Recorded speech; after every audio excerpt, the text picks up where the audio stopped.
दोस्तों, दिल्ली के सड़कों पर भीड़भाड़ को कम करने के लिए अभी हाल ही में भारत के सड़क मंत्रालय के द्वारा 4 बुनियादी ढांचा परियोजनाओं का घोषणा किया गया था। आज के इस वीडियो में हम लोग उसी 4 बुनियादी ढांचा प्रोजेक्ट के बारे में जानेंगे, जिसके बनने से दिल्ली की सड़कों पर से भीड़भाड़ कम होगा। साथ ही हम लोग जानेंगे कि किस तरह से दिल्ली के अलग अलग एक्सप्रेसवे को अलग अलग सड़कों से जोड़ा जा रहा है और सबको जोड़ करके पूरा का पूरा एक जाल को क्रिएट किया जा रहा है। जहाँ पर 2 सड़क नहीं मिल पा रहा है, वहाँ पर अलग से लिंक कॉरिडोर को बनाया जा रहा है, चाहे एक्सप्रेसवे हो चाहे एलिवेटेड कॉरिडोर हो, ताकि बड़े बड़े एक्सप्रेसवे को एक साथ जोड़ा जा सके। तो आइए बात करते हैं कुछ इंपॉर्टेंट एक्सप्रेसवे हाईवे के बारे में, जो कि दिल्ली एनसीआर को पूरे भारत के अलग अलग हिस्सों से जोड़ने का काम करेगी और इससे दिल्ली एनसीआर के अंदर ट्रैफिक जाम में काफी हद तक कमी आएगी। नमस्कार and welcome to all India project. मैं हूं विकास।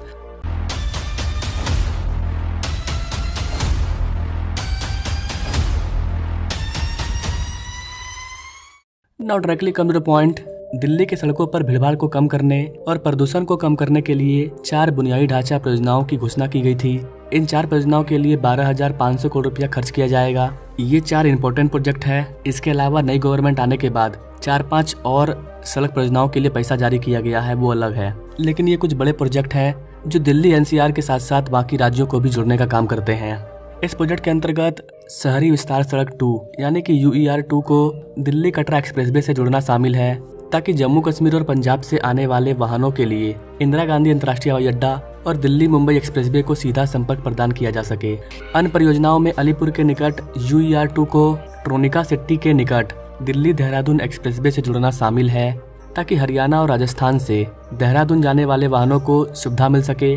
महिपालपुर और रंगपुरी क्षेत्रों में यातायात की भीड़ को कम करने के लिए शिव मूर्ति नेल्सन मंडेला मार्ग तक टनल का निर्माण कार्य किया जा रहा है। इसके अलावा गाइस, उत्तर पश्चिम दिल्ली और दक्षिण पश्चिम दिल्ली से यातायात को सुविधाजनक बनाने के लिए पूर्वी दिल्ली को बाईपास करने के लिए दिल्ली देहरादून एक्सप्रेसवे को नोएडा से जोड़ा जाएगा। दिल्ली देहरादून एक्सप्रेसवे जो कि बहुत ही महत्वाकांक्षी एक्सप्रेसवे है, जो कि 1-2 महीने के अंदर ओपन होने वाला है, इसको नोएडा से जोड़ा जाएगा। दिल्ली को मसूरी से जोड़ने के लिए दिल्ली देहरादून एक्सप्रेसवे में ही 26 किलोमीटर का एक नया एलिवेटेड कॉरिडोर बनाया जा रहा है, जिसके मदद से दिल्ली से मसूरी जाना मात्र 4 घंटे का काम रह जाएगा। इस पर मैंने अलग से अपडेटेड वीडियो अपलोड कर दिया है, आप चाहे तो क्लिक करके देख सकते हैं। दिल्ली की नई गवर्नमेंट नरेला में शिक्षा केंद्र स्थापित करने, विश्व स्तरीय स्टेडियम बनाने, मेट्रो कनेक्टिविटी बढ़ाने, नमो भारत कॉरिडोर विकसित करने और झुग्गी वासियों के लिए इन सीटू हाउसिंग स्कीम, इसके तहत परियोजनाओं में तेजी लाने की मांग की है। उन्होंने दिल्ली सहारनपुर, निमराना, बहरोर, दिल्ली करनाल नमो भारत,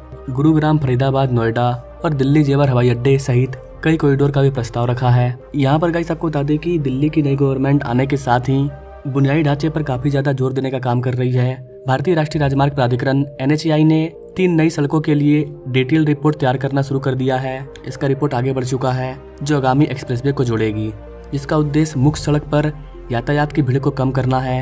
अभी जो मैंने 1250 करोड़ रुपया वाला सड़क बताया वो अलग था, उसके माध्यम से उसको जोड़ा जा रहा है, लेकिन ये 3 अलग लिंक बनाए जाएंगे और इसका कॉस्ट 9,100 करोड़ रुपया आने वाला है। अभी इसके DPR को अंतिम रूप दिया जा रहा है। अधिकारियों ने कहा है कि DPR के बाद कार्य योजना और आवश्यक निधि आवंटन किया जाएगा। एक अधिकारी का कहना है कि DPR पूरा होने में 6-7 महीने लग जाएगा, यानी कि ये साल इन तीनों लिंक के DPR तैयार होने में लग जाएगा कि कहां पर ऐसा कौन सा लिंक बनाया जाए, ऐसा कौन सा एक्सप्रेसवे बनाया जाए जिससे भारी मात्रा में ट्रैफिक कम हो। तो पूरे दिल्ली को ध्यान में रखते हुए इसका DPR तैयार किया जाएगा। कौन कौन से लिंक हो सकते हैं उसकी बात करें तो जब इसका DPR तैयार हो जाएगा तो इसके सटीक संरेखन और विन्यास का पता चलेगा। जैसा कि मैंने ऊपर बताया, UER 2 को दिल्ली कटरा एक्सप्रेसवे से जोड़ा जाएगा, साथ ही KMP एक्सप्रेसवे को भी UER 2 से जोड़ा जाएगा और इसके लिए एक नया लिंक रोड बनाया जाएगा लगभग 20 किलोमीटर लंबा। तो इसमें अच्छा खासा पैसा खर्च होगा। इसके जुड़ने से जम्मू कश्मीर और पंजाब से आने वाले वाहनों के लिए दिल्ली मुंबई एक्सप्रेसवे और IGI एयरपोर्ट पर जाना बहुत ही आसान हो जाएगा। इस वाले प्रोजेक्ट का कॉस्ट करीब 2,500 करोड़ रुपया आने वाला है। जो दूसरा प्रोजेक्ट है वो ये है कि जो दिल्ली देहरादून एक्सप्रेसवे है उसको भी UER 2 से जोड़ दिया जाएगा, जैसा कि मैंने बताया। और फिर अलीपुर के पास से ये ट्रोनिका सिटी के बीच प्रस्तावित 17 किलोमीटर लंबे लिंक से जुड़ जाएगा। तो यहाँ पर एक 17 किलोमीटर लंबा लिंक बनाया जाएगा। 2 प्रोजेक्ट हो गया। इस 17 किलोमीटर लंबे लिंक रोड के माध्यम से राजस्थान और हरियाणा से देहरादून आने वाले वाहनों के लिए यात्रा बहुत ही सुगम हो जाएगा और इससे रिंग रोड पर वाहनों का भार भी कम होगा। यह सड़क देहरादून से IGI एयरपोर्ट तक UER 2 और द्वारिका एक्सप्रेसवे के माध्यम से आने वाले वाहनों के लिए कनेक्टिविटी प्रदान करेगा। प्रारंभिक अनुमान के अकॉर्डिंग इस सड़क से यात्रा का समय 90 मिनट से घट करके 45 मिनट रह जाएगा तीसरी बड़ी परियोजना जो पूर्वी दिल्ली के लिए बाईपास के रूप में काम करेगी। सरकार दिल्ली देहरादून एक्सप्रेसवे को नोएडा से जोड़ने वाली 35 किलोमीटर गलियारा बनाएगी। ये सबसे बड़ा लिंक कॉरिडोर होगा। जैसे इसका डीपीआर तैयार होगा उसके बाद इस पर काम स्टार्ट हो जाएगा। तो ये तो नया लिंक रोड है। इसके अलावा जहाँ पर सड़कों का कायाकल्प किया जा रहा है, पूरे एनसीआर के सड़कों का लगभग कायाकल्प किया जाएगा। अगर वो टूट गया है तो उसको फिर से बनाया जा रहा है। तो उस टाइप का कायाकल्प का काम स्टार्ट हो चुका है।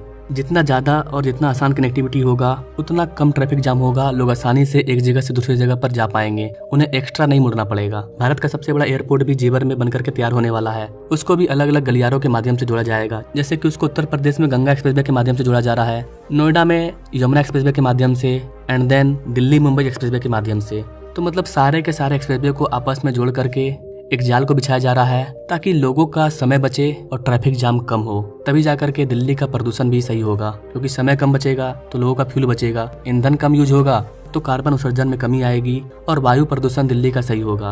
बाकी आप इन 3 न्यू लिंक कॉरिडोर के बारे में क्या कहना चाहेंगे? आप अपने राय कमेंट बॉक्स में जो दीजिए और ऐसे ही इंटरेस्टिंग डेवलपमेंट प्रोजेक्ट के बारे में जानने के लिए हमारे चैनल से जो जुड़िए। Now thanks for watching. मिलेंगे अपने लोग अगले वीडियो में, तब तक के लिए जय हिंद।